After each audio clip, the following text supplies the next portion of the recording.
18. We're now taking you to an update in the story we've seen playing out in Delhi over the last few hours.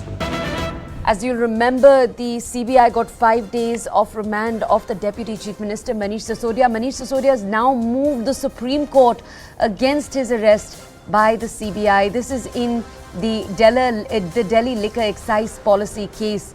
You remember the allegation against the Aam Aadmi Party government is essentially that they were planning to use kickbacks that they would receive from liquor providers across the city under the new excise policy to funnel money into their Goa and Punjab election chances.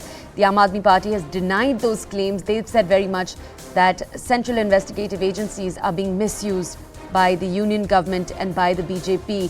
Delhi Deputy Chief Minister, as of just a few minutes ago, moving the Supreme Court, challenging his arrest and the manner of the CBI investigation in this case. The matter is possibly expected to be mentioned before the CJI for urgent listing, but I'll await my colleague is joining us to confirm exactly that. We'll take you very quickly into reactions, then we'll connect with reporters on this case. और पूरी Bharatiya Janata party, केंद्र की मोदी सरकार जिसका control, जिसके इशारे पर यह सारा खेल हो रहा है, पूरी भाजपा चुप है, पूरी केंद्र सरकार चुप है, पूरी सीबीआई चुप है, पूरी ईडी चुप है। ये राजनीतिक प्रतिद्वंदिता के तहत, गंदी राजनीति के तहत ये सारा खेल हो रहा है। पापी आपको भी पता है कि एक्यूज नंबर 1 कट्टर बेईमान है और आज ये आदेश आने के बाद ये बात सिद्ध हो गई है।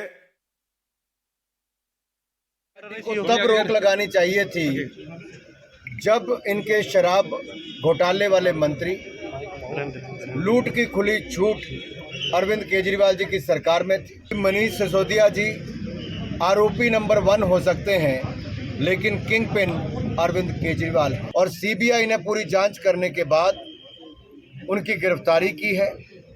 जांच में सहयोग करना चाहिए। कल की हमारी प्रेस कॉन्फ्रेंस देखिए, कल ही हमने बता दिया था कि सीबीआई आज कोर्ट में पेश करेगी तो कस्टोडियल इंट्रोगेशन के नाम पे 5 दिन की रिमांड, हमने दिन भी बताया कितने दिन की रिमांड मांगी जाएगी, 5 दिन की रिमांड मांगी जाएगी। और ये स्टेप 1 है, स्टेप 2 क्या होगा, 3 सब बताया था। और बता क्यों पाए थे? क्योंकि ये सारी स्क्रिप्ट जो सीबीआई कह रही है या कर रही है, सारी स्क्रिप्ट जो है ना भारतीय जनता पार्टी के दफ्तर में बैठ के लिखी गई है।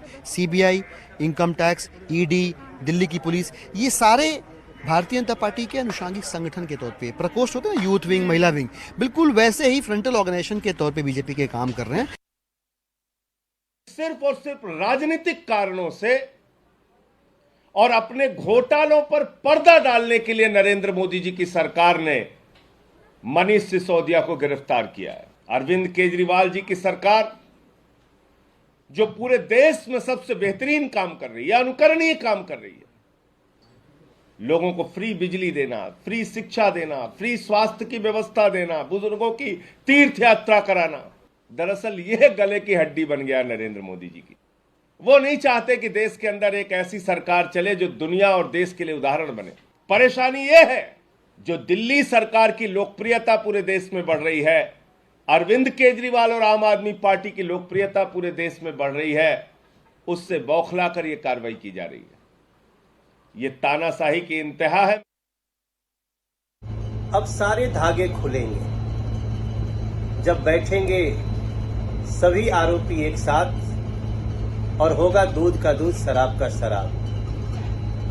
मुझे पूरा विश्वास है कि जिन लोगों ने दिल्ली को खून के आंसू रुलाया है, दिल्ली को लूटा है, भ्रष्टाचार किया है, अपराध किया है, उन लोगों को अपने किए की सजा अवश्य मिलेगी।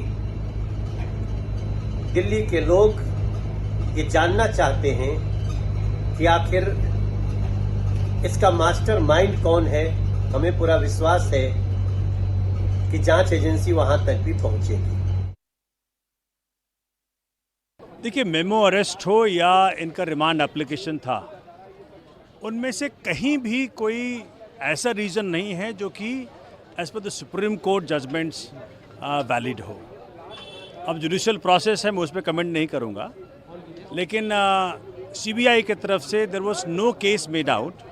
फिर भी बहुत दुर्भाग्यपूर्ण रहा कि जो उनकी 5 दिन की रिमांड की मांग थी, वो ऑनरेबल जज ने पूरे का पूरा मान लिया एक ऐसे व्यक्ति को जिसने कि शिक्षा में क्रांति किया, ऐसे व्यक्ति को जिसने शिक्षा के जरिए देश के लाखों करोड़ों बच्चों के जीवन में आशा किरण जगाई, इस प्रकार की चीज़ें जो हो रही हैं बहुत दुर्भाग्यपूर्ण है। सवाल ये भी उठता है कि आखिरकार क्यों मनीष सिसोदिया इस पॉलिसी को बनाने के वक्त सलाह मशवरा लेंगे और बाकायदा इसको उनको दिखाएंगे इससे पहले कि वो लागू होती है उन सब लोगों को जो बाकायदा लिकर माफिया के और रिटेलर्स के बड़े बड़े नाम हैं। उसके बाद क्यों बाकायदा 144 करोड़ उन्होंने ऑर्डर के ज़रिए वापस दिलवाए उन लोगों को जो लाइसेंस अपने लिए मुहैया नहीं करा पाए थे।